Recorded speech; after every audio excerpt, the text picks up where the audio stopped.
Hey everyone, thank you for tuning in again. This week we just had our fight with Gamma 9. I'm here with Aren to give us a debrief of the fight. At the end, we're also going to be giving a little preview to our fusion fight in the top 32 bracket, so make sure you stick around for that. So first, Aren, where was your head at going into our fight with Gamma 9 with the top 32 on the line? Yeah, so with the two fights we had under our belt of Valkyrie and Adam 94, the Valkyrie fight, we knew we put on a decent show, but then just died for no discernible reason during the match. We figured out what it was and were able to fix that and let the selection committee know what it was and that it was fixed. So it's good to gain some confidence back from that.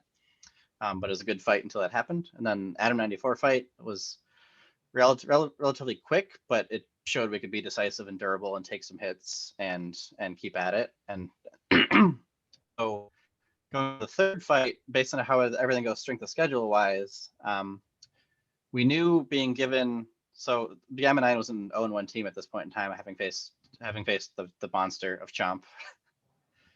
So going into it strength of schedule wise against an 0-1 robot, that means you got to really dominate and really show off what you can do to have that add to your report card effectively for the selection committee. Totally. So we knew we had a lot of upper hands, and I'm gonna say it was a little relaxing going into a fight without just not from the winning perspective, but knowing the robot will come out without large chunks taken out of it because they're a lifter, they're not a spinner. So it was nice from the pit crew perspective because the first 3 fight days, well, the first 3 or 4 days wasn't a lot of fixed time. So going up against the lifter, I'm like, all right, it's not gonna be too much damage. So that was nice. But we knew we really needed to fully dominate the fight Totally. all the way through. Great. So we also have some questions from people on Instagram. Make sure y'all follow our Instagram at Seems Reasonable. We'll be posting polls every week so you can ask questions and we'll try our best to answer all of them. So our first question was, why did Tantrum seem to drive around slower this time? How's the drivetrain? What was going on?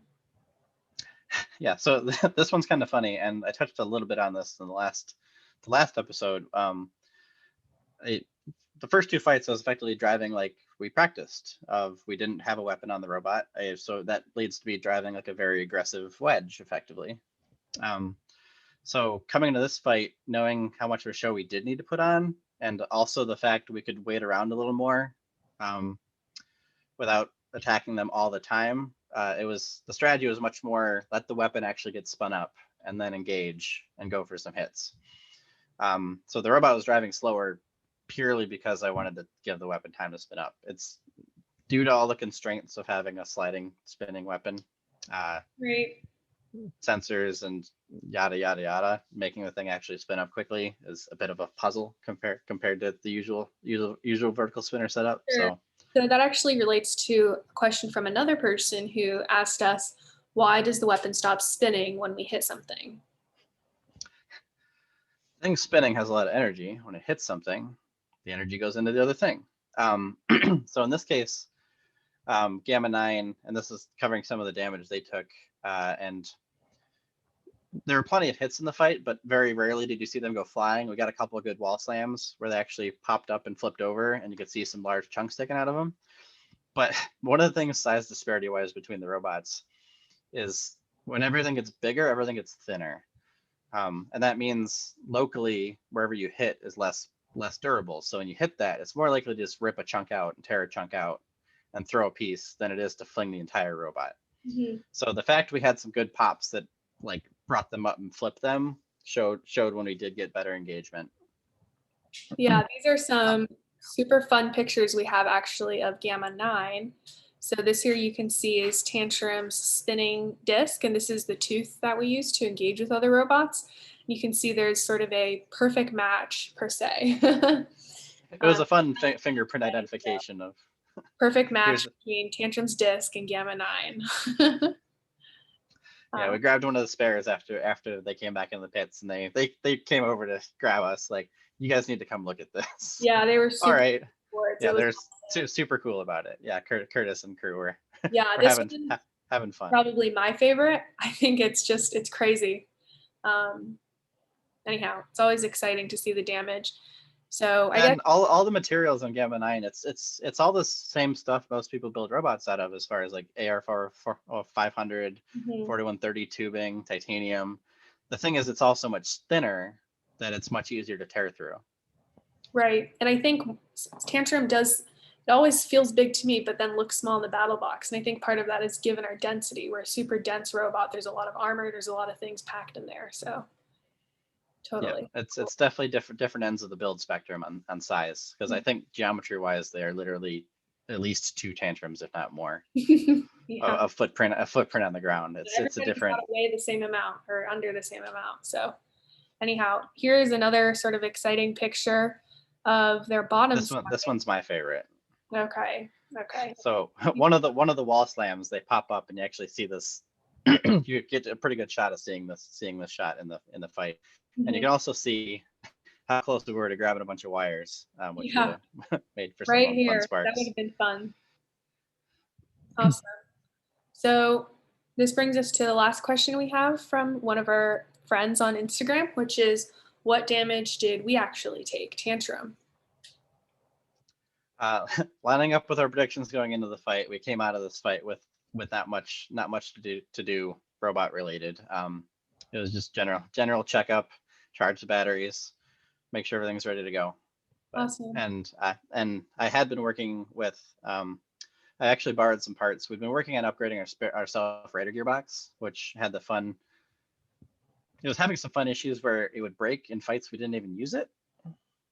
So I was in process at that point in time, also working on building a new self-rider gearbox at the event, entertainingly with some borrowed parts from Martin and Mad Catter and Kevin and Cloud Viper. They're nice enough to lend some parts, and between that and the Tormach on site, we made a lot of progress on updating a self-rider gearbox. Yeah. Awesome. So that actually also brings us to our next question, which is, we are in the top 32. I think this is our first time Tantrum is making the eliminations bracket. This is Mhm. correct? So this is a huge milestone for us and our team. We are so, so, so excited. We're so fortunate. We're really looking forward to putting on a good show. Our first fight, as you all may know, is against Fusion from the sort of Waiachi family. And given that, Aaron, what are some of Fusion's strengths? What are we nervous of going into this fight? I gotta say, one fun thing at the event is the mental shift from the fight night fights, where you get to know you get to know who you're facing at like 2 a.m. the night Right, before. right. Um, it was nice to come into it and go, okay, here's where we're seated. We got the 18th seed. I'm pretty happy with that. We did some initial layouts and thought we had ourselves laying like 25th, 26th territory. Mhm. So I was happy we had enough for Spectrum Selection Committee to put us all the way up at 18. Yeah, And then, yeah, facing Fusion, it's like you're facing a Dynasty team right off the bat. It's also a brand new robot. So we've seen in the Mad Catter fight, they can set on fire. That's their first foray with brushless, to my understanding. So yeah, it's new build versus new build, but we have Rev 2 and some mhm. more time on it than they have on there. So it's like, okay. But I also know they hit really hard. Right. And there's also the fun gyro stuff. So So our guys, robot's a brick. Their robot is actually not that much bigger than which Tantrum. which weapon are we most nervous of? Because there are two now. I'm usually with Tantrum's armor setup. I'm usually going to lean towards being more afraid of the vertical spinners, the people who get between you and the ground and throw you upwards. It's harder to stop that. If you notice, both Waiachi bots, Fusion and Hydra, are both running like razor edge sharp on the ground, hitting all the floor seams, level ground game. Totally. And yeah, getting underneath that and dealing with that was, I think, our biggest worry coming into this, because I know seeing their previous fights, they tended to lead with the vertical spinner Mhm. into the opponent and use the horizontal on the back more as active armor effectively. Right. Awesome. But it's another one of those. Now there's two angry spinning things that are likely to discombobulate something. It's like, Yeah. all right, we'll see what happens. It definitely sort of brings something new and a bit of an extra challenge more to sort of think about during the fight. So it should be super exciting.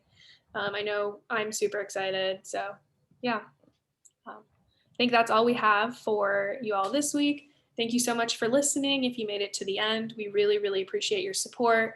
We're so excited to be in the top 32. We're hoping to make it really far. yeah, make sure to follow us on Instagram at Seems Reasonable or Facebook, whatever you prefer. We're going to have more polls. We love to answer your questions, so send them all in. DM us, answer the polls when we put it on our story, whatever suits you. And again, thank you so much for tuning in. Bye, Yeah, everyone. and we will plan to do a few videos covering some of the details of this Tantrum build. Yeah, some have asked about like our design and our weapons or drive pod, so we'll definitely do some deep dives at some point. So stay tuned, subscribe to us on YouTube. Bye all.